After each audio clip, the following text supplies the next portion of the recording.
Bueno, yo quería arrancar ya con una pregunta directa. Sabemos que en el mundo existen miles y miles de idiomas, enorme cantidad. Parece que realmente fuera un problema tremendo entre los humanos el hecho de que comunidades hablantes sean tan variadas y tan numerosas. Entonces la pregunta ¿es positivo o es negativo? De entrada parece negativo, ¿verdad?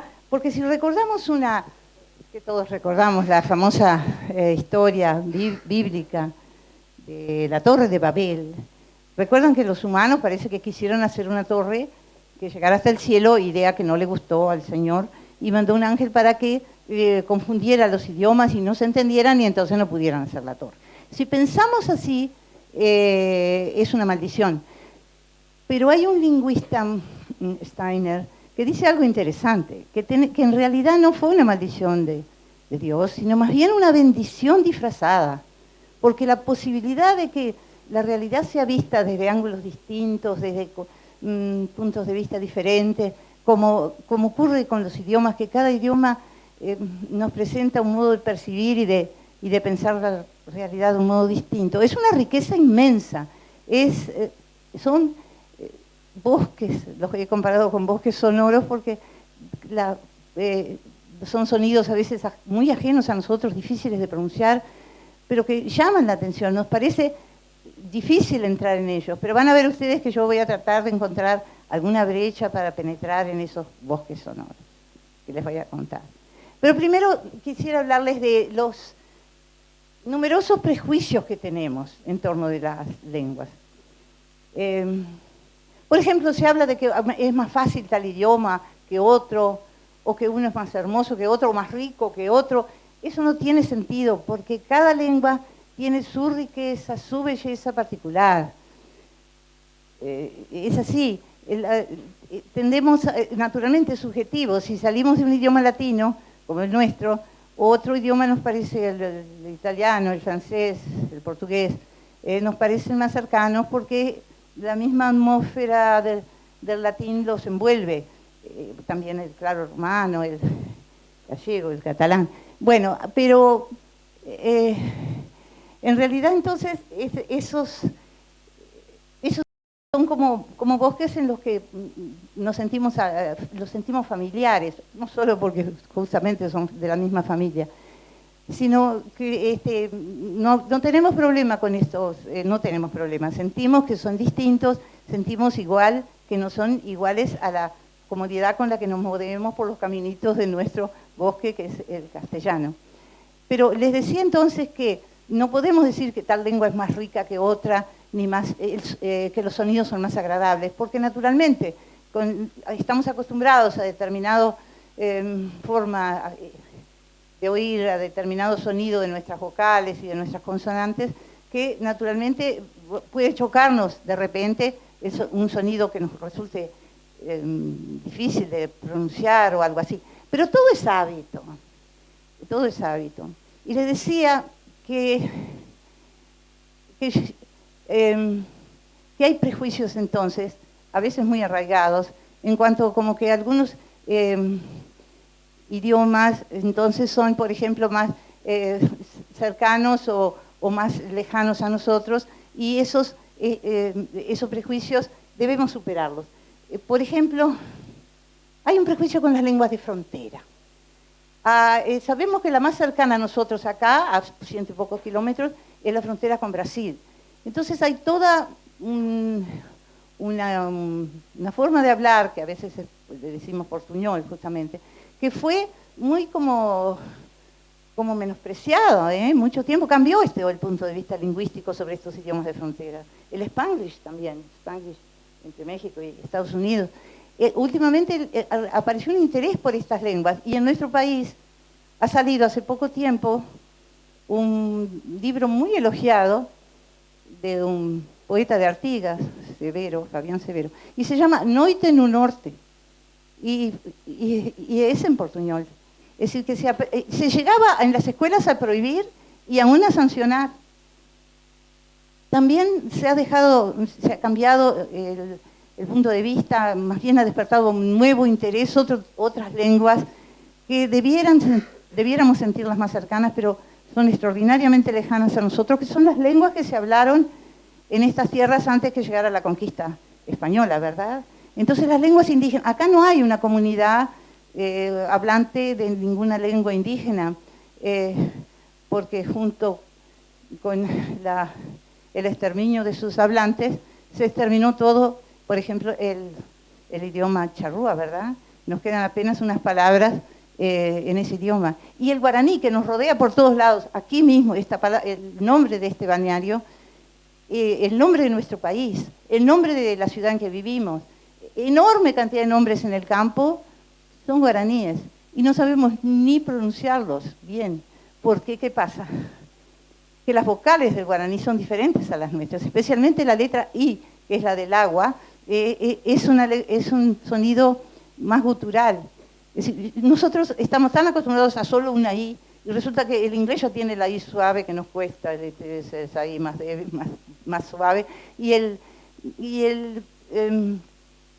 francés y el alemán tienen la U, y resulta que el guaraní tiene a su vez una I de aquí, acá, ¿no? Y tanto que un joven paraguayo, que notablemente tienen al guaraní también como lengua oficial, subió al ómnibus y pidió que le avisaran, y cuando llegara a la calle, y nadie no le entendió el guarda, hizo las tres sí, y Bicuí, nuestra calle Bicuí, se transformó en una palabra rarísima. Es decir, que claro, son sonidos ajenos a nuestra lengua. Entonces yo tuve el placer, quería contarles, de haber concurrido, de estar en un lugar, fue una de estas festivales de poesía que había organizado Mario Benedetti en España, y allí había muchos poetas latinoamericanos, y uno de ellos leyó para los jóvenes españoles, les leyó en castellano un poema de él y en guaraní, y les encantó, le pidieron que repitieran. O sea que escuché una lengua indígena allá en España. Y la otra, que hace poco en Córdoba, también en una reunión de poetas, una poeta mapuche leyó un poema y nos hizo oír por primera vez el idioma mapuche. ¿Cuál sería la idea entonces que se me ocurrió? Ahora que estoy hablando de poemas, poemas leídos.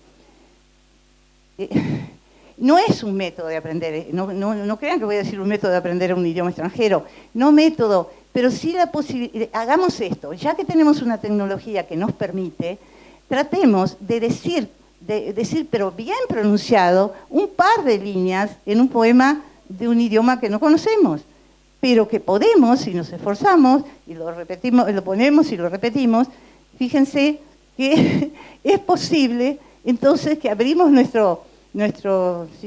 ¿cómo decir?, las posibilidades fonéticas de nuestra lengua ustedes dicen, ¿se podrá hacer eso? Se puede. Y yo les quiero contar que me pasó bueno, ustedes dirán, es un idioma exótico, pero no, me enamoré realmente del griego moderno. Parece exótico y lejano, pero escuché, ahí está, un poema también, fue una casualidad, aprendí a la radio y había una audición helénica, un hijo de griegos pasaba música griega y leía algún poema y lo leía en español, lo decía en su lengua original. Yo dije, ¿por qué no aprender este idioma? Tenía la gran ventaja que me daba cuenta que eran nuestras vocales, que el griego no tiene esa diferencia que les dije entre las I, o por ejemplo, sobre todo, cuando esa o la E abierta, la E griega es la E nuestra nomás. Es decir, tenía la ventaja de un sistema fonético muy similar al nuestro, tal vez con algún sonido como la zita, que lo tiene el portugués, lo tiene el francés, maison, ¿verdad? Bueno, ese sonido, pero es fácil porque pese a los signos un poco diferentes que tiene el griego, algunos, unos cuantos son distintos, pero cada signo es un sonido muy fácil de reproducir. Conseguir material en la embajada griega, pedir a Norteamérica libros bilingües. El inglés es un notable puente. Al inglés y al francés yo los aprendí en forma tradicional, pero el griego me exigió, no era un esfuerzo, un placer de buscar material y ver que avanzaba, y llegué a la felicidad de poder sentir que por lo menos leía griego en voz alta, no conversaba, no hablaba. Y así que cuando me invitaron a a un congreso de traductores, yo ya hacía años que me esforzaba con la poesía griega neohelénica. Cuando llegué allí, a Delfos, pude darme el gusto, tenía que hablar en inglés, ¿no? Porque no me animaba a poner en griego. Pedí disculpas, arranqué en griego, pero ya enseguida al rato pasé en inglés, que es el puente entre todos aquellos que venían de lugares muy distintos, los traductores. Y bueno, y entonces dije que iba a tratar de leer una traducción al castellano de un poema de Constantino Cavafis con la que voy a terminar esta charla. El poema presenta a los días que nos quedan por vivir, los días del futuro, como velitas encendidas. Y dice, calientes y vivaces, cálidas velitas. Y entonces, son pocas líneas, yo me había esforzado de aprenderlas. Empecé mal, porque el poema se llamaba Velas, que estaba escrito con mayúscula, y yo leí Quieria, y el griego me dijo Quieria. Es decir, el acento estaba... Pero después seguí y les gustó porque, ya les digo, por el hecho de que fonéticamente somos, el griego está detrás de nuestra lengua. Es como ir a la casa del padre con el latín y del abuelo con el griego. Entonces dije, quería, que quiere decir velas, y dije así, tu melon das cimeres, este con de brostamas, samiasira quieraquia anamena, grisá, gestá, que zoirá quieraquia. Y con estas, dije solo esas tres líneas, y con esa entrada en el bosque sonoro que es el griego, yo quisiera terminar porque me siento contenta de que un griego que vivía en Nueva York me vino después a saludar y dijo, yo no conozco el español, pero de haber leído usted en nuestra lengua, en griego y en castellano, me pareció oír la misma melodía tocada en instrumentos diferentes. Sentí un gran placer. Muchas gracias.